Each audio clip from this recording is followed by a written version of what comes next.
Hello, my name is Lalita Sridasi. I'm one of Saima's brahmacharis and teachers, and welcome to this 4-part workshop. We're going to dive into the power of the sacred fire.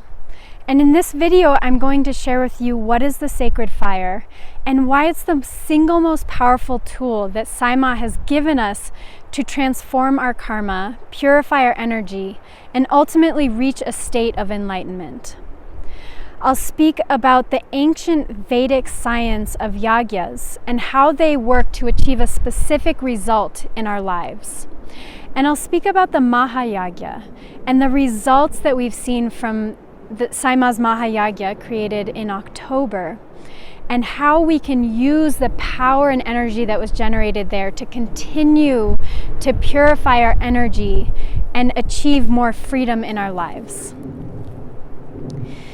Throughout the video, you'll be seeing video clips of the Mahayagya, and these images are very charged.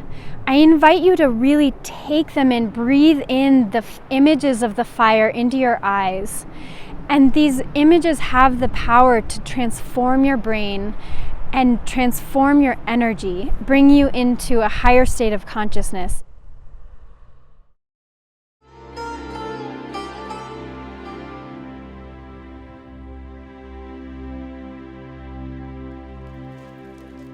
Before I share with you more about what the sacred fire is, there's a specific significance to practicing the sacred fire at this time. Today is the first day of Navaratri, which is an important Hindu holiday that celebrates the Divine Mother.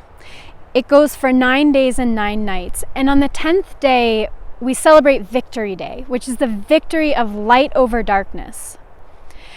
And whether or not you have a relationship with the Hindu tradition, there's an important key that I see in the story behind Navaratri and the teachings that we can gain from learning about this holiday. The story goes that eons and eons ago, there was a great powerful demon named Mahishasura. And Mahishasura had taken over the entire earth, and he had created complete chaos and destruction, and everyone was hungry and suffering. And he had even taken over the underworld. And then he took over the heavens, and he enslaved all of the gods. And the gods had done everything in their power to get rid of this demon, and they had not managed to do so. So the gods all came together, and the 3 most powerful gods, Brahma, Vishnu, and Shiva, they came together and they said, there is only one force in the universe we know that is powerful enough to conquer this demon, and that is the Divine Mother. So they focused all of their attention together, and from beams of light that came from the center between their eyebrows, the beams of light came together, and from that point emerged the great goddess Durga. She came in all of her splendor and beauty, riding a majestic lion, and she had 10 arms. The gods were in complete awe of her beauty, and they said to Durga, "We need your help. There's this demon that is just creating chaos everywhere, and we need you to slay this demon." Each of the gods gave Durga one of his weapons. And so Durga left with these 10 godly weapons, riding her lion to meet Mahishasura. The moment that the demon saw her, he was immediately awestruck and demanded that she marry him. After a heated debate, Durga said, "I'll marry you if you can conquer me in battle." And so the battle began, and it raged for 9 days and 9 nights. And during this time, all the forms of the Divine Mother came from Durga. First was Kali, this ferocious love that will conquer anything. And then Mahalakshmi in her abundance and beauty and wealth. And then Saraswati with her purity and truth. And then on the 10th day, Durga beheaded the demon Mahishasura. And again, peace and harmony was restored in all of the worlds. So what does this mean for us? If we look at it, the characters represent aspects of ourself. Where the demon Mahishasura represents our ego, the aspect of our personality that is designed to keep us in limitation and bring us into suffering. And then Durga representing that pure divine love and light that is our true essence. And that when we embody that, when we use that power, it always has dominion over the ego or the smaller self. And the tools, the weapons that Mahadurga bears represent the sacred fire. This tool that we can use to conquer anything or dissolve anything that is of a lower frequency within us. The sacred fire is an energy that comes from the source of creation, and it is within us. It is an intelligent energy that we can command and direct, and it will dissolve anything within us that is of a lower frequency that causes us to move into depression, into anxiety, into any kind of fear, to sabotage our relationships, sabotage our career, sabotage our finances. All of this lower frequency energy that lives within us, the sacred fire instantaneously works to dissolve that and bring it into a very high frequency of light.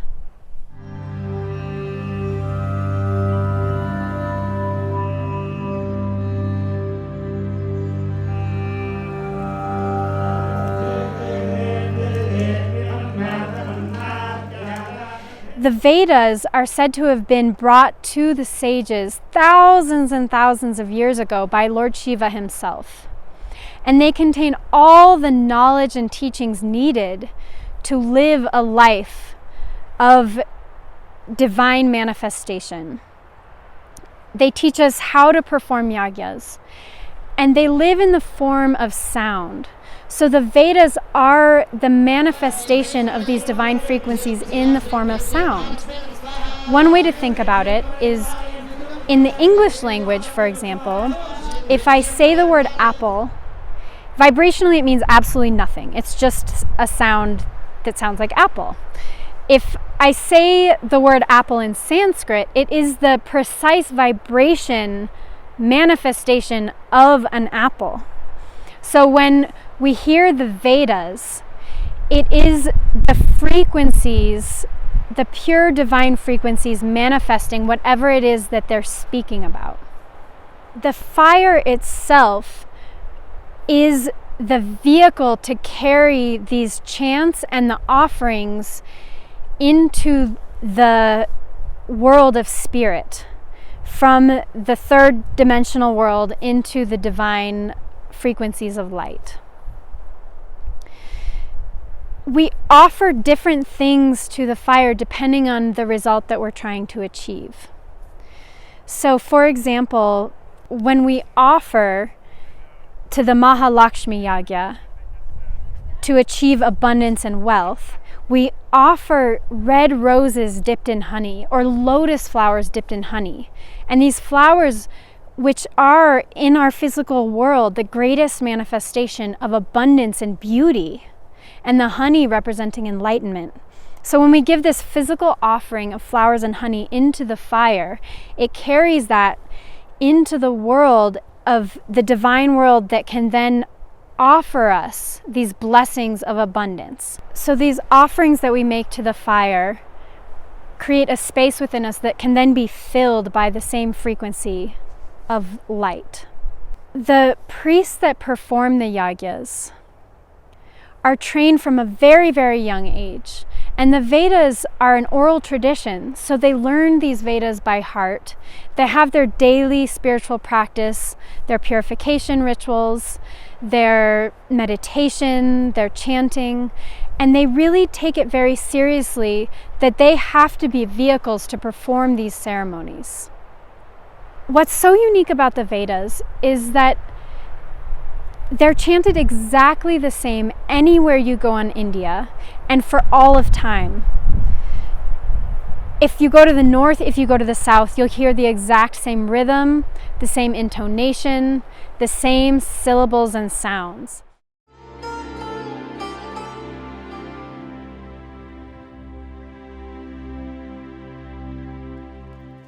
Recently, Saima created the Mahayagya, which was 3 full days of yagya ceremonies. It took place at the base of Mount Fuji in Japan. There were 27 yagya kundas, which are the sacred fire pits, and 150 Hindu priests that came from India to perform these ceremonies. The earth herself is waking up and ascending, and as a result, humanity is waking up, and anything that is of a lower frequency, all of the distortion and the destruction that we have created as humans over the last thousands of years is coming to surface to be purified for us to enter a new state of consciousness as humanity. Sama created the Mahayagya to accelerate this process of purification and bring us into a new state. A few days before the Mahayagya, I heard Ma share that Saima had sent invitations all over the cosmos to all of the light beings, and without exception, every single one was accepted. And on the invitation, Ma had put planet Earth as the address.